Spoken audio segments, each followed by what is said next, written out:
Hey YouTube, it's Eben Magician 34. I'm going a little retro with my 07 Matt here because I'm bringing you essentially a tribute to the old deck Cookie Cutter Chaos from back in the day. For those of you who are not acquainted with it, it was basically monarchs that used Chaos Sorcerer. You built up, it was kind of controlling monarchs in their prime, and you'd explode one turn like you'd Ghost Storm, and then you'd Chaos Sorcerer, and maybe summon a monarch after that, and then you'd flip return, and yeah. Big kill like that, but those were the cards it was based on. And I was thinking, you know, monarchs, actually this is not such a bad environment for monarchs, and monarchs are getting a lot of boons right now that they didn't have back then, like Caius for instance.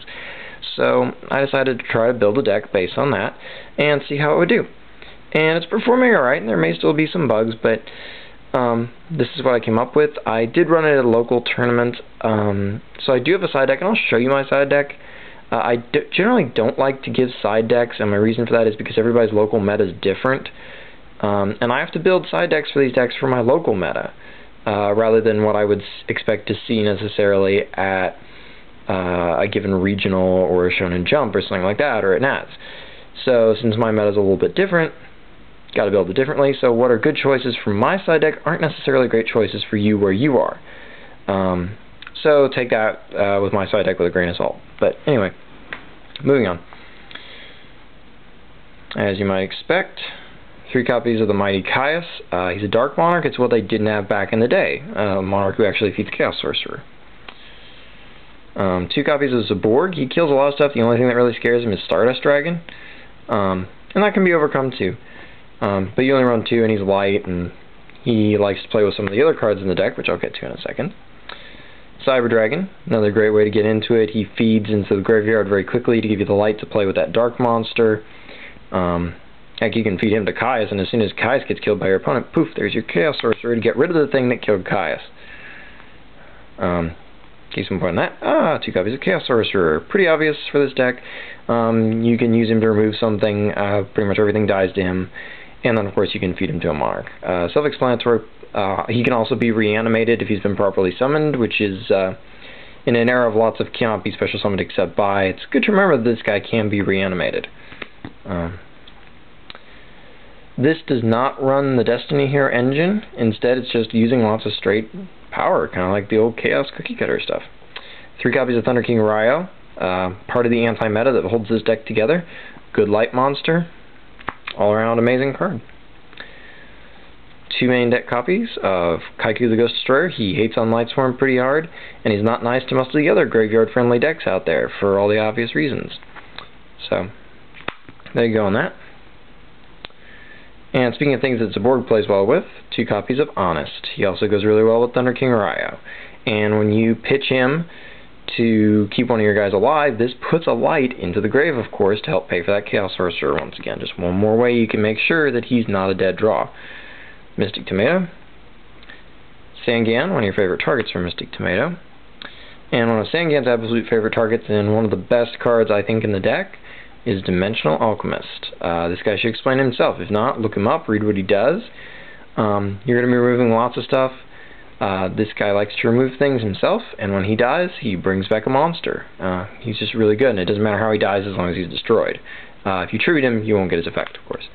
But, really awesome card. Spirit Reaper. Oh, and it also bears mention that Alchemist could be honested too. Spirit Reaper, pretty straightforward on that, and don't be afraid to attack with him when the time is right. Plague Spreader, another good Mystic Tomato target. Sorry, I'm blanking. Dark Arm Dragon, actually really good in this deck. You got a lot of control over the dark monsters in your grave because of Chaos Sorcerer and Allure, and there's some reanimation and stuff like that. I mean, there are plenty of ways to shift around your darks in your grave. So this guy is actually pretty easy to get out. And the lights obviously mean that you're not stacking as many darks as quickly in your grave. So yeah, this guy pretty easy to summon, always a good powerhouse. Also feeds Return from the Different Dimension, which is obviously in here, even though I haven't gotten to it yet. Anyway. Gores, awesome. You'll have a clean field more often than you think, and so he's good there, and he feeds Allure and all that, of course. DD Crow, I always like to list him last, because DD Crow obviously is practically a spell. And also, when you remove something, not only does that hurt your opponent really badly these days, but also, of course, you send him to the grave to do it, so that gets you a dark in the grave, nice and easy, without having to have anybody killed. Okay, next up, Storm, MST, Brain Control, these all should be fairly duh. Double Allure, and pretty crucial card here, 3 copies of Book. This will help take advantage of the fact that while everybody may have the ability to tap once or twice in a row into something with a higher attack than your Monarchs, not so much on the defense. Also helps you get around effects like Stardust Dragons. 1 copy of Vortex, it discards things to the grave to pump up your various grave-friendly abilities, and cleaning the field is a pretty practical ability these days. Mirror Force, Torrential Tribute, all staples, Torrential's especially good. Call, because there's lots of stuff in the grave that you want to bring back. Return from the different dimension, this is easily a kill. But when situations are tight, remember it can also be a defensive card, because it's better to lose half your life points to this card's effect than your opponent just beats the daylights out of you and kills you. And don't be afraid to use it tactically to bring back things like Sangan and Alchemist for repeat abuse. So it's not just a kill card, but that's usually how it functions. 2 copies of Bottomless, that's almost obligatory these days it seems. 2 copies of Karma Cutter at the end of it. These things just are very good against Lightsworn. Lightsworn really doesn't like to see these, and it's no friend of Blackwings either. Alright, so there's the main deck. We'll move on to the extra deck.